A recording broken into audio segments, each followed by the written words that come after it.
O assunto agora é o seguinte, mostramos essa semana com exclusividade aqui no QVP a história de Emily Góes, 26 anos. Ela fez uma grave denúncia de negligência médica contra a maternidade do Hospital Geral de Itaparica. É o seguinte, hein?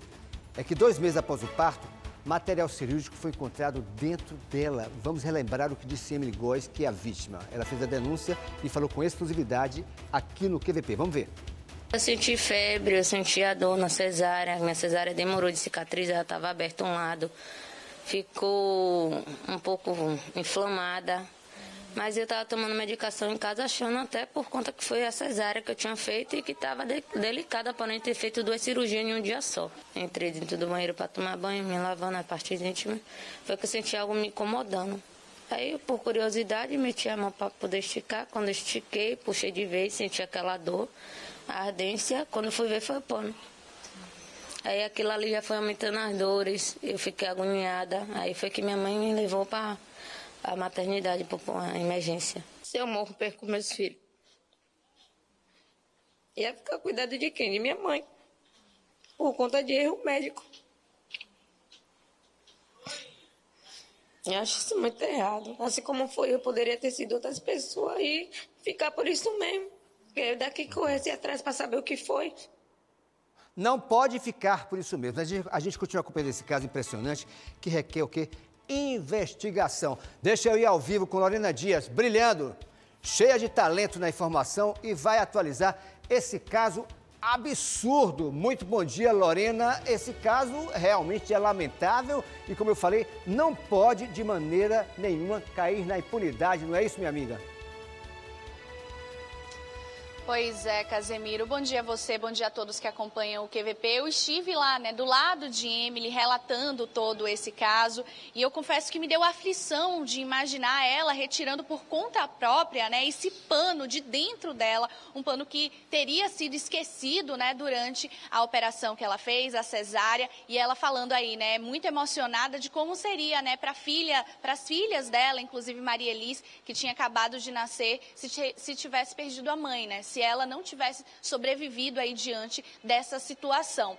E uma coisa que chama a atenção, Casemiro, é que uma pessoa que passa por uma situação como essa, ela até me relatou, ela falou, eu nunca imaginei, eu via na televisão que isso acontecia, essas questões, mas eu nunca imaginei que pudesse acontecer comigo. E ela, inclusive, não sabia nem o que fazer. Ela foi orientada, inclusive, a voltar a Itaparica, ela não mora lá, ela mora aqui em Salvador, estava passando alguns dias quando aconteceu, dela precisar, a filha dela nasceu ali antes mesmo de completar os 9 meses. E aí orientaram ela de que ela teria que retornar para fazer a queixa na delegacia de Itaparica. Quem vai tirar as nossas dúvidas agora com relação a essas situações, de negligência e erro médico é um especialista, Josiel Carvalho, que é especialista em direito médico. Ele está aqui do nosso lado e a primeira pergunta que eu faço é essa. Uma pessoa que passou pelo que Emily passou, agora, recentemente, precisa ir, primeiro ponto, ela precisa ir na delegacia, ela precisa relatar ao hospital. O que é que a pessoa deve fazer? Bom dia.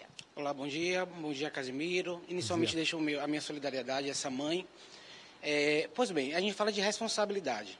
Quando ela foi orientada de retornar ao local dos fatos para fins de registro, é para fins de apuração criminal. Agora, quando falamos de responsabilidade a título de indenização, então ela deve procurar um advogado, a Defensoria Pública e ajuizar diretamente a ação contra o Estado. Porque a violência a qual ela foi exposta, a violência a qual ela passou, deve sim ser reparado, certo?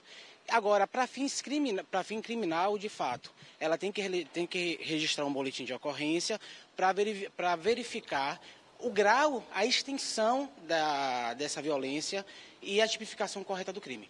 É claro que é importante ressaltar que depois que ela passou tudo isso, o primeiro passo, na verdade, foi voltar a um hospital, Nesse caso, ela foi para um hospital daqui de Salvador, que é onde ela mora, e aí foi identificado, que ela estava com uma infecção por causa desse pano, que teria sido deixado dentro dela. E aí, esses documentos, essa validação de que ela realmente ficou doente, depois da cirurgia, já é uma comprovação que ela precisa guardar, ou outras pessoas que passam pela mesma situação para ajudar no processo, não é isso, Josiel? Perfeito. Eu entendo que ela deve ter acesso ao prontuário médico antes da realização do procedimento e documentação médica atualizada após a descoberta desse material, certo? Para fins mesmo de comparação e conseguir identificar a extensão da lesão que esse erro médico causou à Lorena, saúde da paciente. E aí, nesses casos, a orientação... Pode falar, Casemiro, eu pode queria fazer a sua saber pergunta. do doutor Josiel, cabe processo nisso aí? Como é que fica a situação dela, né? Porque ela falou com você que pensou na morte, pensou em morrer, deixar a criança, enfim, está traumatizada. É um caso que chama atenção, não é regra acontecer isso. Não é verdade? Você, como mulher, claro, deve ter ficado ainda mais assustada. Imagine você ter um parto, 2 meses depois você sente febre, se sente mal, vai tomar banho e tira quase meio metro de pano de dentro. Pelo amor de Deus, é um caso aí impressionante. Cabe um processo para essa mulher, pelo menos, ter a dor dela mais amenizada? Pois é, Casemiro, como o doutor Josiel disse, né, tem essa questão da saúde física dela, né, que foi afetada, como você citou, Casemiro, ela sentiu febre, né, passou por toda essa situação, precisou buscar ajuda médica, mas Casemiro está citando também a questão emocional, né, ela bastante abalada, falando do medo de morrer e perguntando se cabe de fato um processo, né, Emily, ela pode entrar na justiça diante de tudo que passou? Sim, ela pode entrar na justiça, porém a ação ela deve ser direcionada ao Estado. Porque o médico, no momento da prestação de serviço, ele é um agente público. Então, a responsabilidade deve ser voltada ao Estado. Nessa apuração no processo, no sentido de tentar identificar quais foram os efeitos que esse comportamento causou à paciente, vai ser apurada indenização por dano material, dano psicológico, que é o dano moral, que é o dano imaterial, que afeta além do patrimônio da paciente, indenização por dano moral e ricochete, que a gente chama, ou seja, aquele comportamento foi tão grave que alcança para fora do ciclo familiar. Então, nesse processo, vai ser, para fins de indenização, toda essa documentação médica ela vai ser importante para fim de quantificar a responsabilidade do Estado quanto à paciente. E no final do processo, o Estado poderá promover uma ação de regresso contra esse profissional da medicina pelos danos causados ao erário.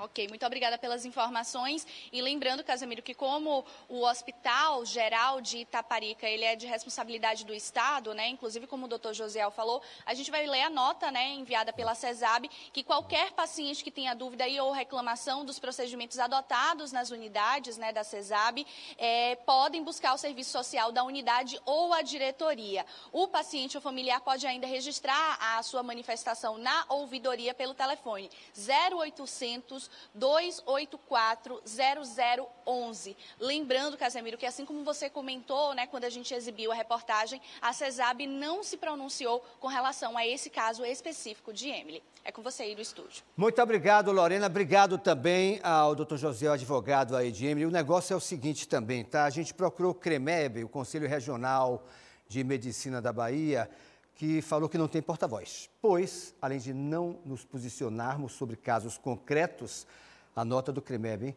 Estamos em período eleitoral e os diretores do CREMEB estão sem poder dar entrevistas, tá? A gente vai continuar acompanhando esse caso, tá bom?